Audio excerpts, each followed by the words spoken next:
When I got a second chance at life, the very first thing my younger sister did was steal my hotel key card.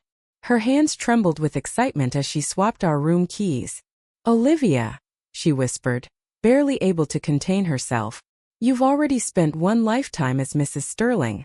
Now it's my turn to have the billionaire's life." The next morning, she stepped out of the presidential suite wearing a triumphant smile. "I knew it," she said confidently. "This is exactly how it happened in our last life. You got pregnant after one night with Ethan Sterling, and that baby secured your place in the Sterling family." I glanced at her stomach and almost laughed. My son with XYY syndrome? No. This time, he would be my nephew. During my previous life, every Thanksgiving and Christmas, Chloe complained nonstop about her miserable marriage. "Daniel is completely pathetic," she'd grumble. "He's worked for the same company for 5 years, and he's still just a mid-level operations manager. Every day he cooks, cleans, and does laundry like some househusband. There's nothing masculine about him." Then she'd look at my husband with envy. "Ethan is different. He's successful, rich, powerful. A real man." Her eyes shifted to my outfit. "Is that the newest Dior dress? It's stunning." She reached out to touch the sleeve. I instinctively pulled away. She frowned. "Oh, come on. A little dirt isn't going to ruin it. You're so uptight." Then she sighed. "You were unbelievably lucky. One accidental room mix-up at a luxury hotel, and you ended up sleeping with Ethan Sterling, the billionaire CEO of Sterling Global Holdings. If I'd walked into that suite instead." At the time, I was too busy hiding the bruises beneath my designer clothes to notice the jealousy burning inside her. Across the room, Ethan Sterling looked in our direction. He smiled at me. To everyone else, it was the smile of a devoted husband. People admired him. They admired us. Everyone believed I was the luckiest woman in America. No one praised our marriage more enthusiastically than Chloe. But every time Ethan smiled, my entire body went cold. Because no one knew the truth. No one knew that Ethan Sterling wasn't just a billionaire. He was mentally unstable. A violent sadist who took pleasure in controlling and torturing the woman he called his wife. I was slowly being abused to death behind the walls of our mansion. Ironically, Ethan wasn't the one who killed me. My own sister was. Years of bitterness eventually destroyed her marriage. Daniel had an affair after enduring endless insults and humiliation from Chloe. The day their divorce became final, Chloe didn't go after her cheating husband. She didn't attack the woman he'd left her for. Instead, she showed up at my front door holding a kitchen knife. "You only got where you are because you married a billionaire," she screamed. "Daniel dumped me. You must be loving this, aren't you? My life is over." She raised the knife. "So yours ends today." She drove the blade straight into my chest. I couldn't fight back. The night before, Ethan had chained me to the bathroom floor for hours until I was too weak to stand. As my vision faded, I desperately wanted to tell Chloe the truth. "Your husband cheated on you. Mine was far worse. I married a monster." But I never got the chance. Everything went dark. The last sound I heard was Chloe's hysterical laughter. "You only got lucky because you married a billionaire, Olivia." Chloe's voice cracked with rage as she pointed the knife at me. "Daniel dumped me, and now you must be loving every second of it. If my life is ruined," her eyes burned with hatred, "then you don't deserve to keep yours." Before I could move, she drove the knife straight into my chest. The blade pierced my heart. I couldn't even fight back. The night before, Ethan had chained me to the bathroom floor for hours, leaving me too weak to stand, let alone defend myself. As my vision blurred, one thought echoed through my mind. "Your husband cheated on you. Mine was so much worse. I married a monster." But the words never left my lips. Everything faded into darkness. The last thing I heard was Chloe's hysterical laughter. I shot upright, gasping for air. The twisted face that had watched me die was standing right in front of me. Only now, instead of murderous hatred, it was glowing with excitement. For a split second our eyes met, and I understood. Chloe remembered everything, just like I did. We had both been given another chance. "Mom," Chloe blurted out, "I want this room." She moved so quickly it was almost desperate, snatching the hotel key card Mom had originally handed me. Afraid I might stop her, I narrowed my eyes. The Grand Regent Hotel. Chicago. Our family vacation. This was the night everything had begun. The night I was supposed to accidentally walk into Ethan Sterling's presidential suite. The mistake that destroyed my entire future. You were so lucky, Chloe used to say. One wrong hotel room. One unforgettable night. And suddenly you became Mrs. Ethan Sterling. Those words echoed in my ears. I looked into her bloodshot eyes. She was trembling with anticipation. She honestly believed she was stealing the life I'd always wanted. I smiled. Sure. I handed her my key card without hesitation. Then I watched as she eagerly exchanged it with mine. Standing outside the presidential suite, she lowered her voice. Enjoy your ordinary little life, Olivia. I've already lived through this once. When Ethan marries me, I'll wire you $50,000. She smirked. Think of it as compensation. For killing you in our last life. Without another glance, she swiped the key card. The suite door opened. She stepped inside, convinced she was walking toward unimaginable wealth. I stood in the hallway watching the door slowly close behind her. I had never wanted anything more. She believed she had stolen my dream. She had no idea. She had just volunteered to live my nightmare. Chloe thought she had stolen my life. The truth was, I couldn't have been happier. There was no chance I was going to relive the nightmare that had destroyed me once already. I stared at the closed suite door. Even without opening it, I could almost see the man waiting inside. To the rest of the world, Ethan Sterling was America's most eligible billionaire. Behind closed doors, he was a predator wearing a tailored suit, and Chloe had just walked straight into his cage. I smiled to myself. Neither Ethan nor Chloe will have a happy ending this time. I slipped my hands into my pockets and walked away, humming softly. Looks like someone else finally gets to carry that burden.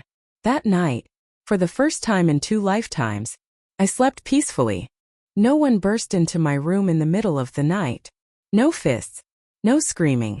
No bruises. No chains. No fear. The next morning, sunlight poured through the hotel window. I stood there with a cup of coffee, quietly enjoying something I hadn't felt in years. Peace. Chloe, on the other hand, looked radiant. She stepped out of the presidential suite glowing with satisfaction. The moment she saw me, her smile widened. I knew it, she said proudly. This is exactly how it happened in our last life. She rested a hand on her still flat stomach. You became Mrs. Sterling because you got pregnant after that night. This time, I'm taking your place. She looked at me as if she'd already won. Before I could answer, our parents stepped into the hallway. A second later, Ethan Sterling emerged from the suite. The instant Mom saw a man walking out of Chloe's room, she exploded. Who are you? What were you doing in my daughter's room? She stormed toward Ethan with her hand raised, ready to slap him. Watching the scene unfold made my stomach turn, because I remembered exactly what had happened in my previous life. Back then, the slap hadn't landed on Ethan. It had landed on me. You shameless girl. How could you sleep with a man before marriage? You've humiliated this family. The sting on my cheek had hurt far less than those words. I'd always known my parents loved Chloe more. But it wasn't until I lived through the same moment twice that I truly understood how deep their favoritism ran. When I was the victim, they blamed me. When Chloe stood in the exact same position, they rushed to protect her. Same circumstances. Same mistake. Different daughter. Different rules. That was the day I realized I had never truly been part of this family. They called me every name they could think of. Slut. Homewrecker. Shameless. I was the victim, yet somehow I became the one everyone blamed. But when the exact same thing happened to Chloe, Mom wrapped her in a hug. Oh, sweetheart. My poor baby. It's going to be okay. The difference was almost laughable. I slowly looked at every face standing in that hallway. My parents. Chloe. Ethan. One by one. In my last life, Chloe envied everything I had. This time, I wanted her to take it all. Every last piece. Because everyone standing here had destroyed my life. My parents gave me life but never gave me love. Ethan gave me a marriage that felt like prison. None of them deserved a happy ending. Mom, Chloe said softly, stepping in front of Ethan before anyone else could speak. This wasn't his fault. I think someone drugged him too. He's not some predator. We're both victims here. Blaming each other won't help anyone. She sounded calm, reasonable, compassionate. Exactly the image she wanted Ethan Sterling to remember. Then, almost imperceptibly, she shot our parents a warning look. Don't ruin this. Don't scare away the billionaire. Years of silent understanding between mother and daughter worked immediately. Mom swallowed her anger. Instead of making another scene, she turned toward Ethan. We deserve an explanation. I held my breath. In my previous life, Ethan hadn't hesitated for a second. The moment he learned I'd spent the night in his suite, he'd calmly announced that he would marry me and take responsibility. This time, his expression didn't change.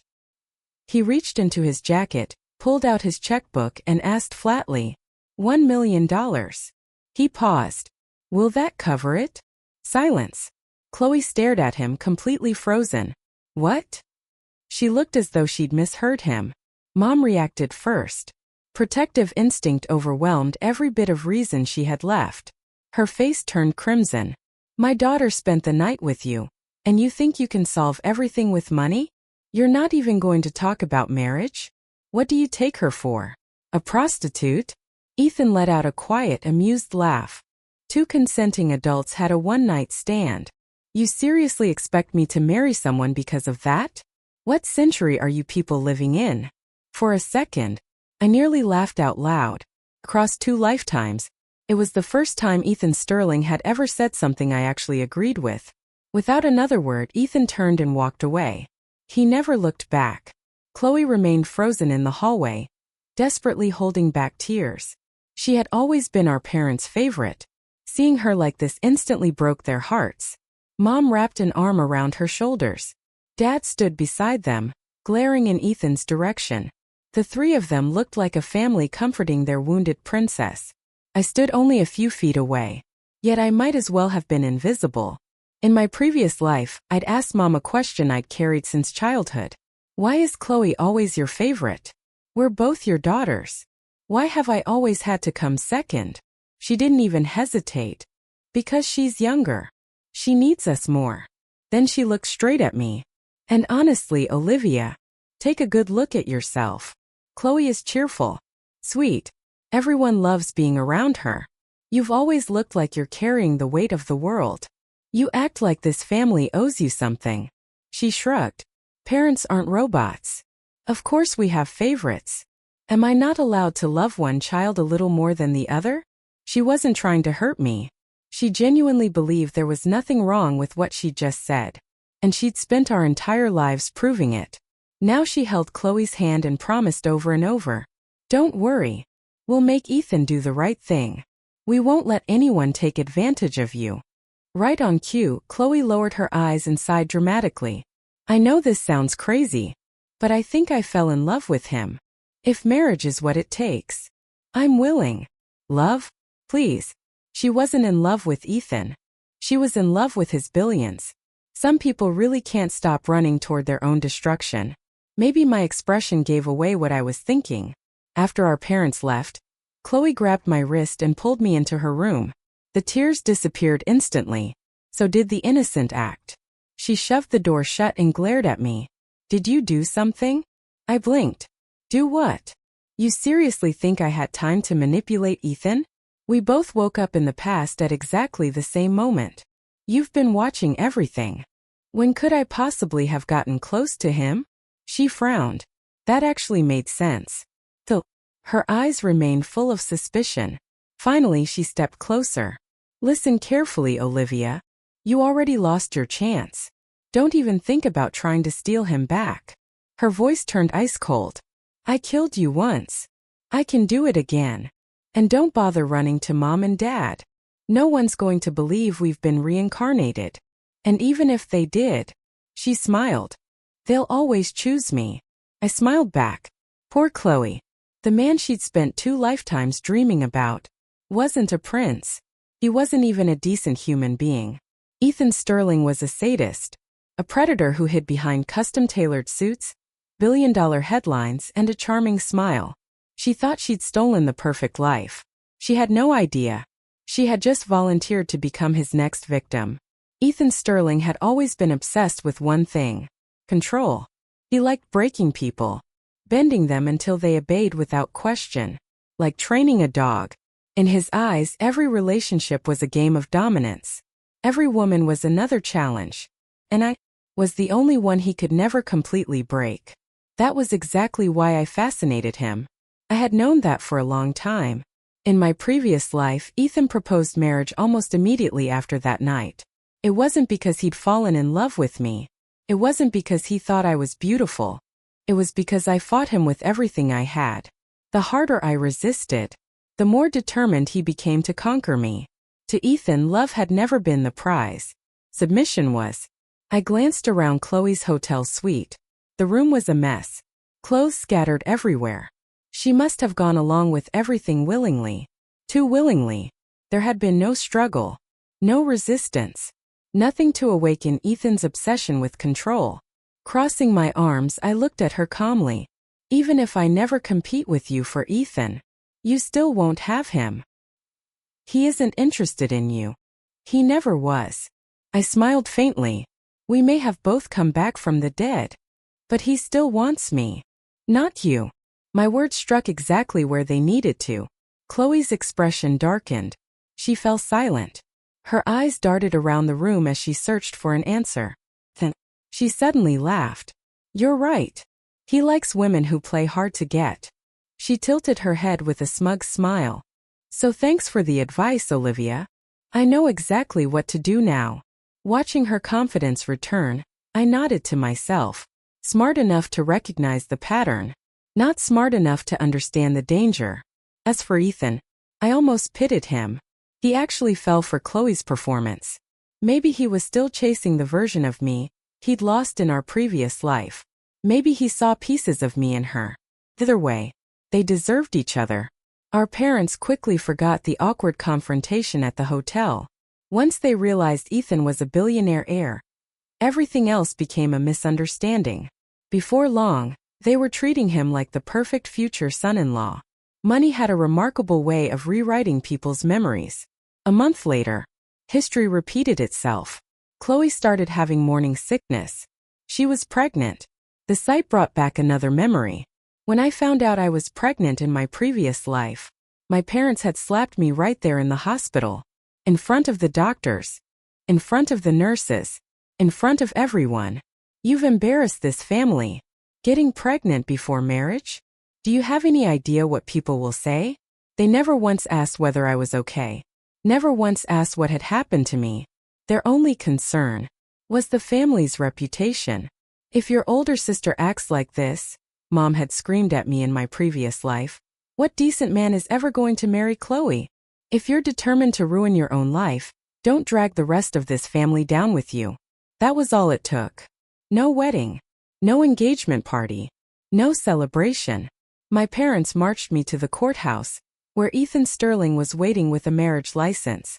I became his wife without anyone ever asking what I wanted. Easy, sweetheart. Watch your step.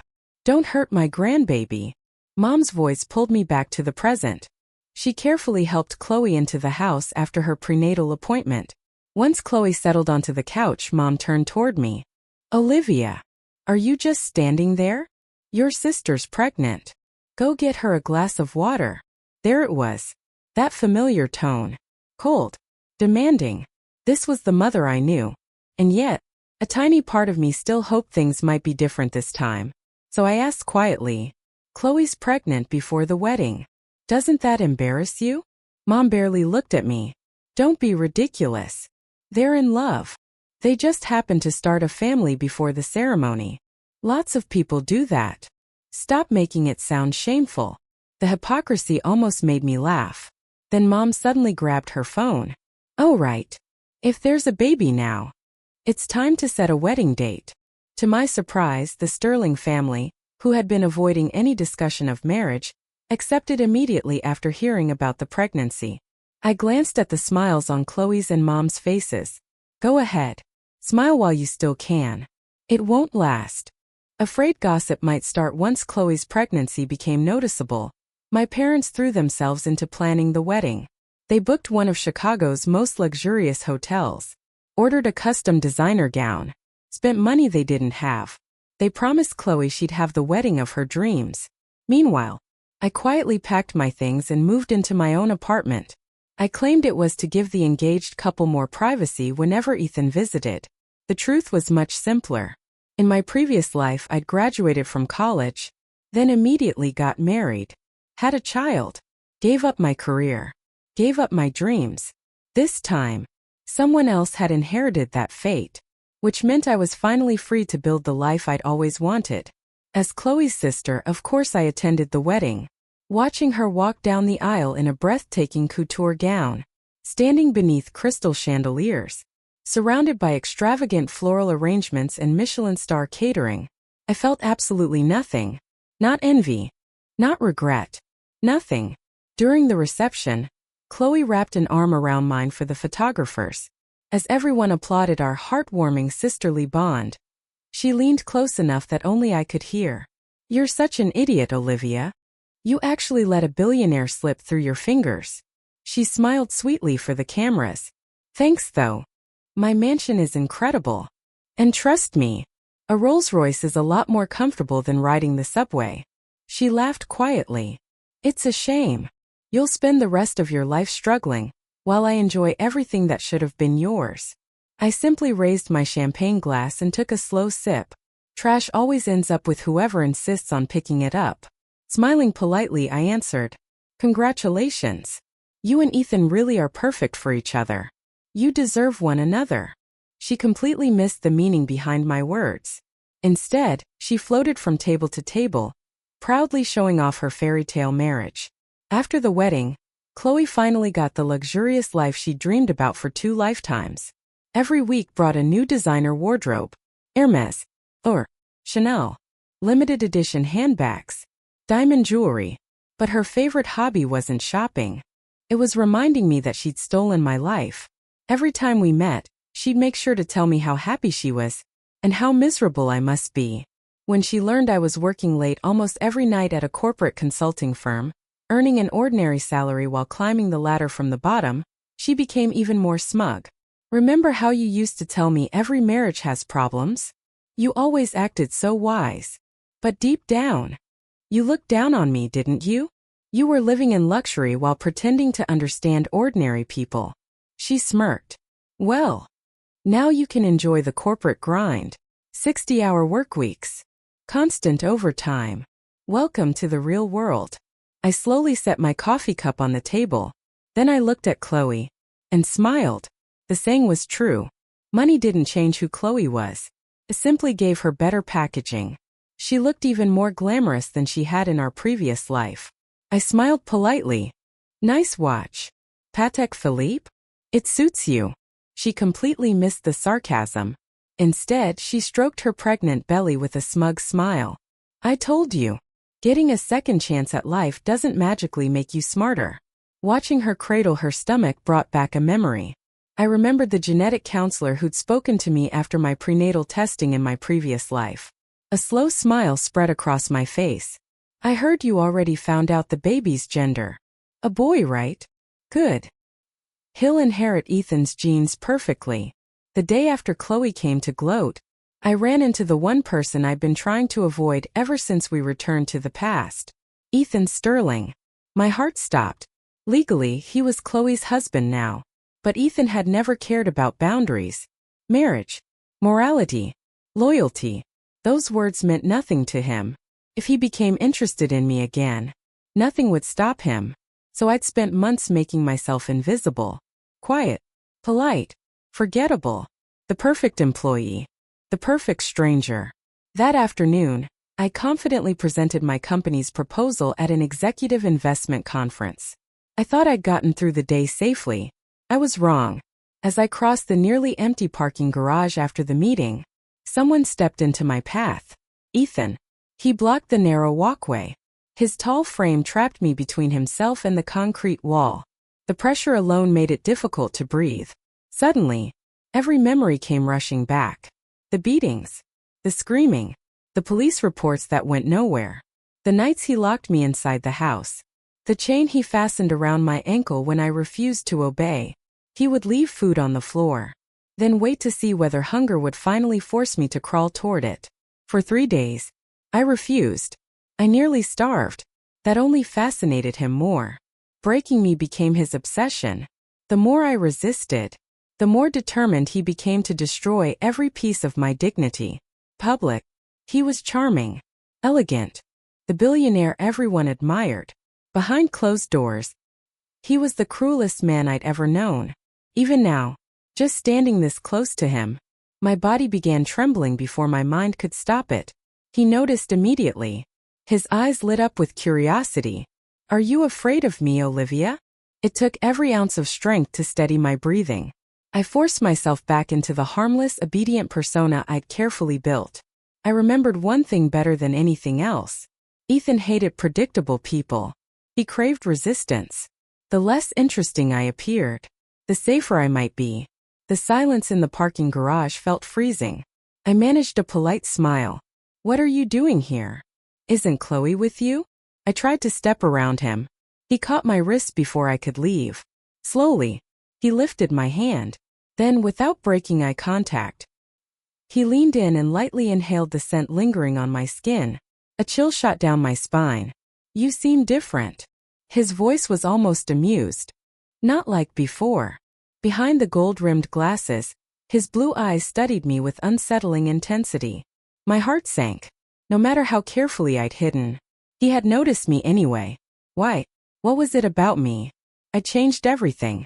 So why was history repeating itself? A flash of anger finally cut through my fear. I yanked my hand free. If running wouldn't save me, then maybe confronting him would. I wiped my wrist as though his touch had left something filthy behind. "Your wife is pregnant. And yet you're cornering her sister in a parking garage.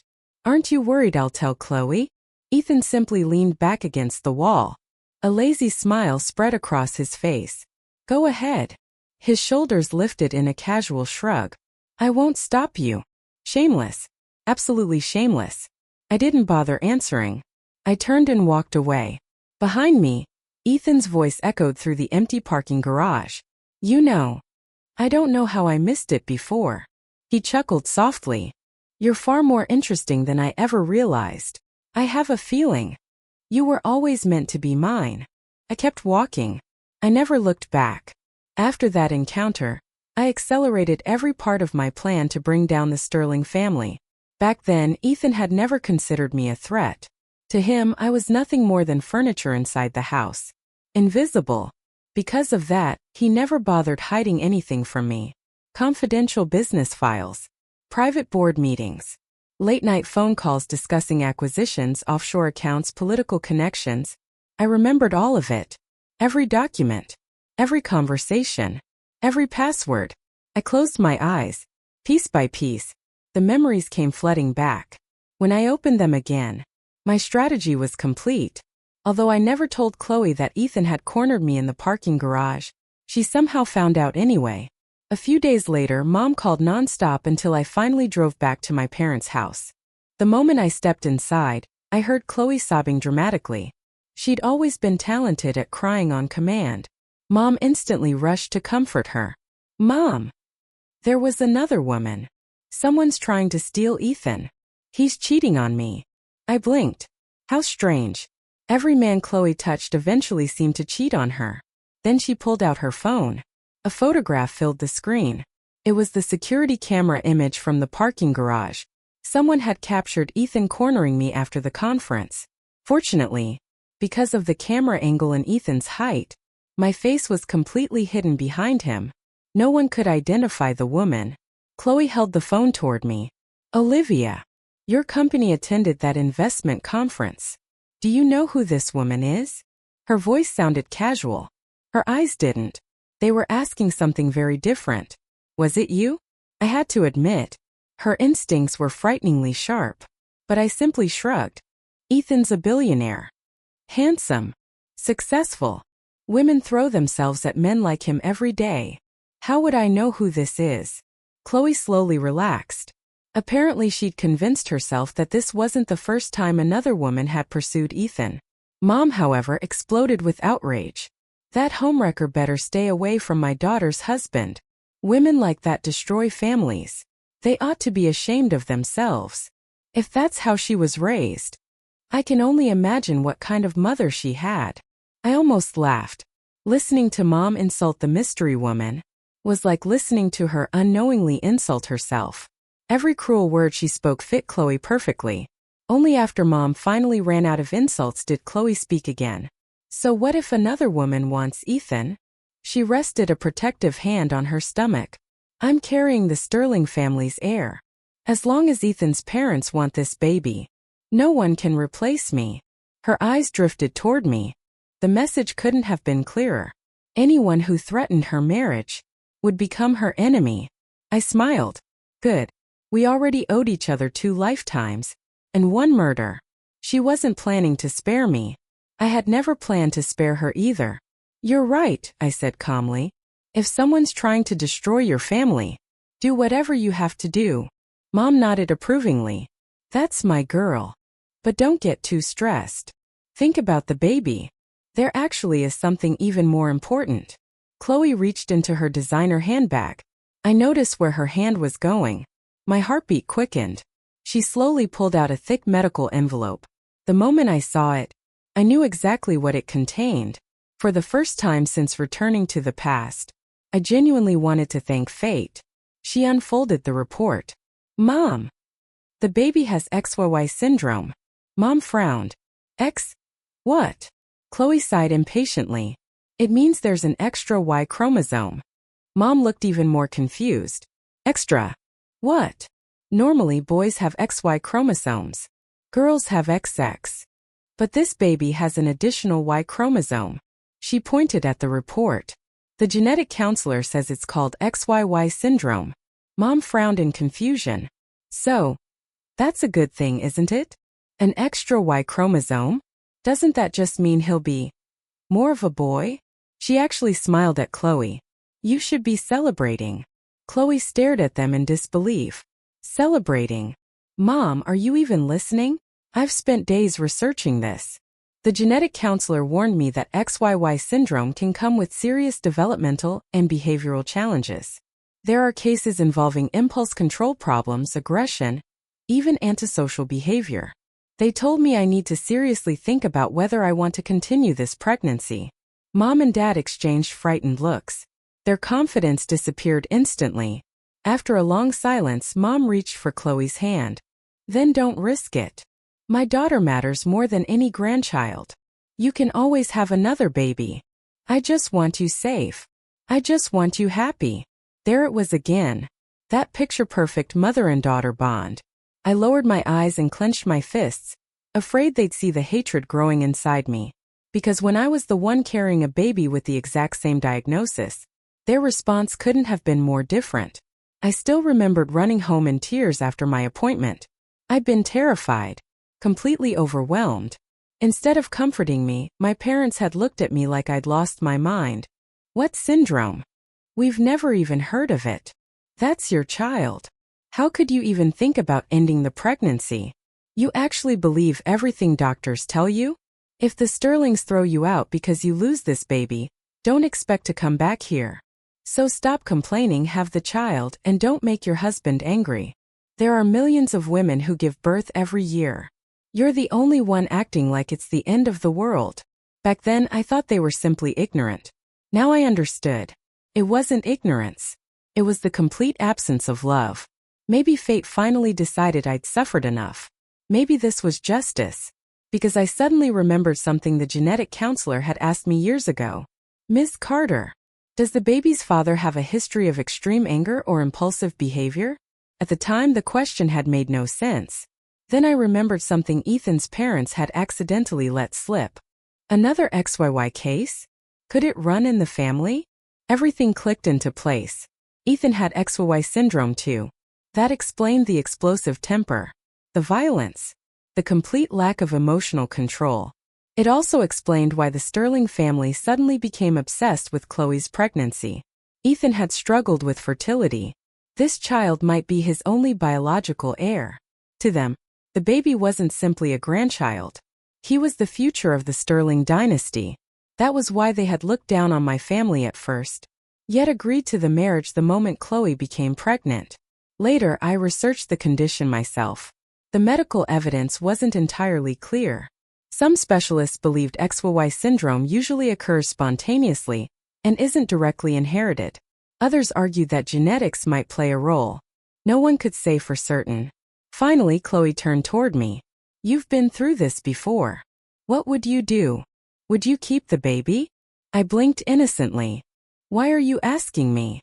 I've never been pregnant. I don't even have a boyfriend." Fuh. Even Mom agreed with me. She's right. Why would Olivia know anything about this? Chloe opened her mouth. She knows because she dash. She stopped herself just in time. A second later, she sent our parents out of the room. As soon as the door closed, she lowered her voice. "Stop pretending. In our last life, your son had XY syndrome too. So don't tell me you don't know." I studied her quietly. I knew exactly what would happen if I answered honestly. If anything ever went wrong with that child, she would blame me, just as she blamed me for everything else.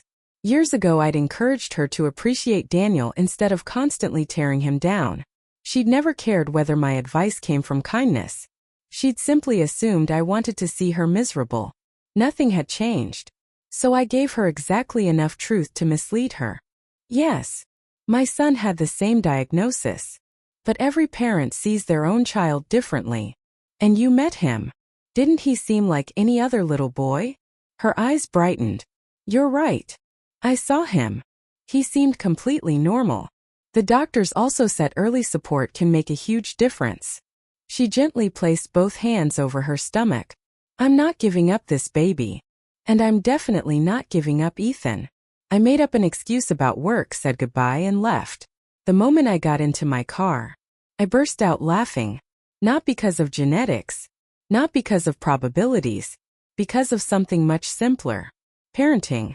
In my previous life, my son never became violent. Maybe I died before any symptoms had the chance to appear. Or maybe years of patient guidance had taught him how to control his emotions. This time would be different. An unstable father. A manipulative, vindictive mother. Raising a child diagnosed with XYY syndrome together. It wasn't a family. It was a ticking time bomb. Chloe decided to keep the baby. When her son was born, she proudly posted photos all over Instagram. Mom and baby are healthy. Our little prince is finally here. Life just gave me one more person to love me forever. I smiled when I saw the post. She thought she had gained another person who would love her. She had. She just didn't realize. He would also become the person who caused her the greatest pain. Her nightmare had only just begun. The first beating came less than 2 months after the baby was born. I wasn't surprised. Ethan hadn't changed. He had simply been waiting. During the pregnancy, he'd controlled himself because he refused to risk losing his only heir. Now the baby was safely born. There was nothing left restraining him. The mask finally came off. Even so, Chloe was still luckier than I had ever been. When Mom saw the bruises covering her daughter's body, she immediately marched to the Sterling estate demanding answers. But this time, Ethan's parents dropped every ounce of fake politeness. Mrs. Sterling folded her arms. She complains every time the baby cries. She says breastfeeding hurts. She's always tired. She rolled her eyes. Has she forgotten she just had a baby? Then she looked straight at my parents. When she wanted my son's attention, none of that seemed to bother her. But feeding her own child suddenly becomes impossible? If she's this fragile, maybe motherhood isn't for her. Mom exploded. She threatened divorce. Mrs. Sterling simply smiled. Fine. You can have your daughter back. Our grandson stays here. As for Ethan, she shrugged. He's young, handsome, wealthy. If Chloe leaves, there will be a line of women waiting to marry him. That ended the argument. My parents had no leverage. None at all. Mom collapsed before they even made it outside. The ambulance arrived within minutes. She survived, but the stroke left her partially paralyzed. A few days later, Chloe and I sat beside Mom's hospital bed. Instead of worrying about our mother's condition, Chloe stared blankly into space. Finally she whispered, Olivia. I remember Ethan used to hit you too. So why didn't you leave? I looked at her for a long time. Then I smiled. Good question. Why hadn't I left? Because I wasn't allowed to. Instead of answering with my own words, I repeated someone else's. Mom's. Word for word. Oh, come on. You're divorced now. Who would want you after that? What makes you think another man would treat you any better? Ethan is rich, successful, handsome. Most women would kill to marry someone like him.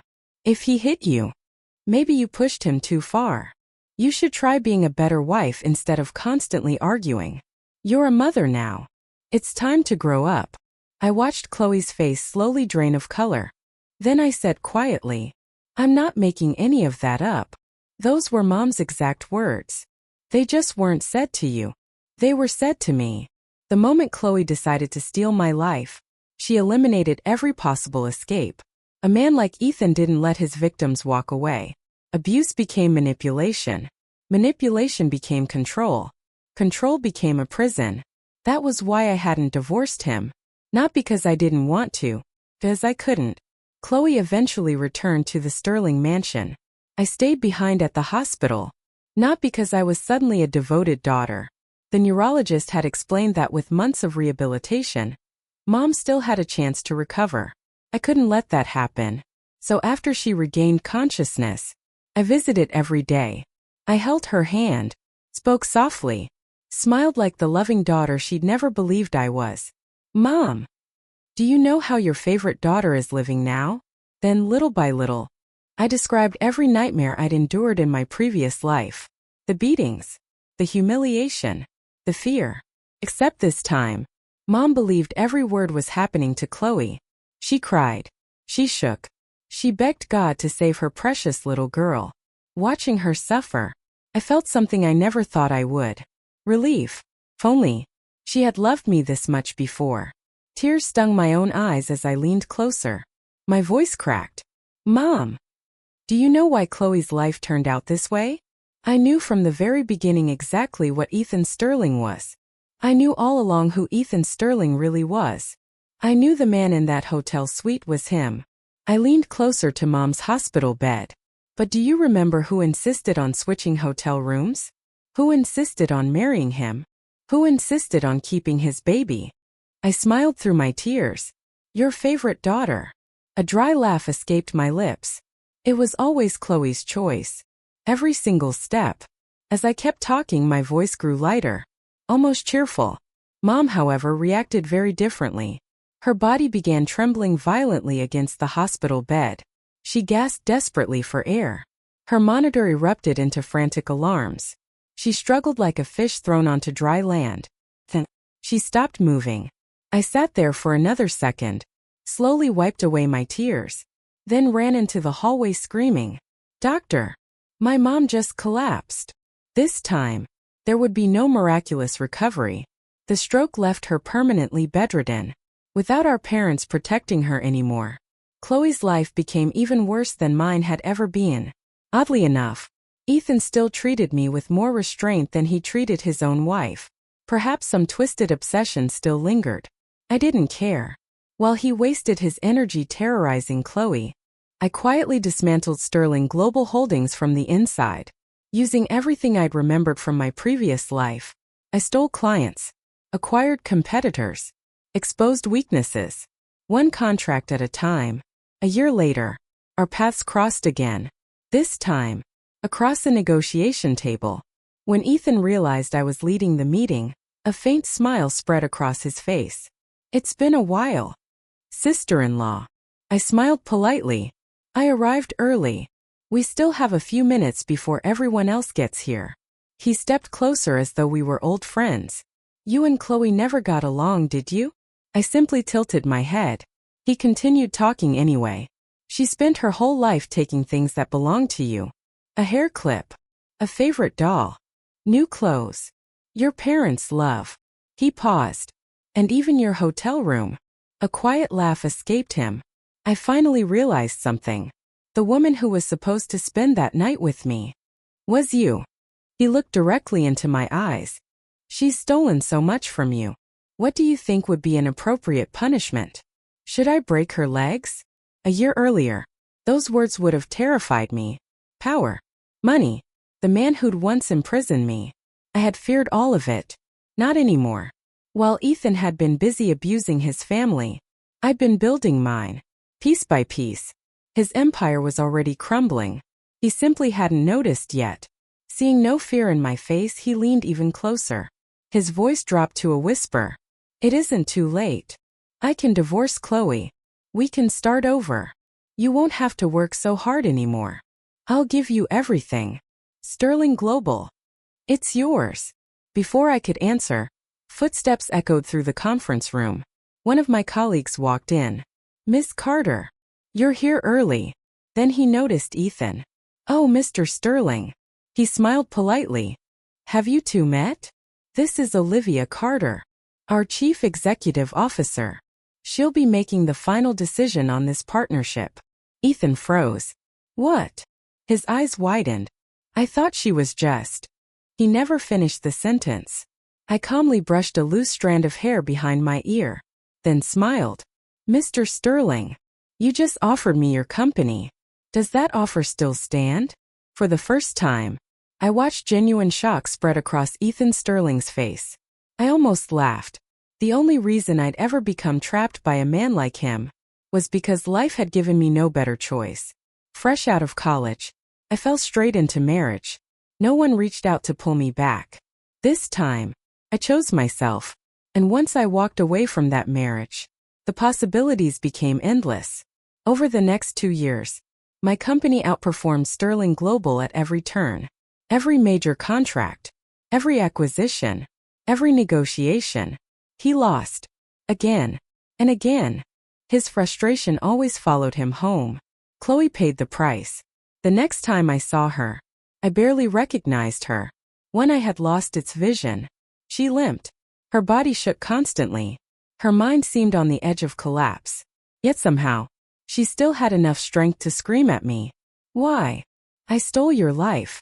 So why are you the one who ended up happy? You knew what Ethan was. Why didn't you tell me? She grabbed my sleeve with trembling hands. I want my old life back. I should have been the CEO. I should have been you. I gently patted her scarred cheek. Then I smiled. You chose this life yourself. My silly little sister. I held up my company badge. With one finger I tapped the title beneath my name. Olivia Carter, Chairwoman and CEO. I looked back at her. Oh, you'll need to update the way you address me. I'm not just Olivia anymore. I'm Chairwoman Carter. The next time I heard Chloe's name, it was on the evening news. She was dead. According to the investigation, Ethan had beaten her during another violent argument. This time, she never got back up. Their son was only 3 years old. Whether because of genetics, the environment he grew up in, or a combination of both, no one could say. But the child had already shown deeply disturbing behavior. He had stabbed Chloe in the eye with a dinner fork during a tantrum. He had intentionally pushed his grandmother down a staircase. He had even poured paint thinner into his grandfather's drink. The entire Sterling family had become a nightmare.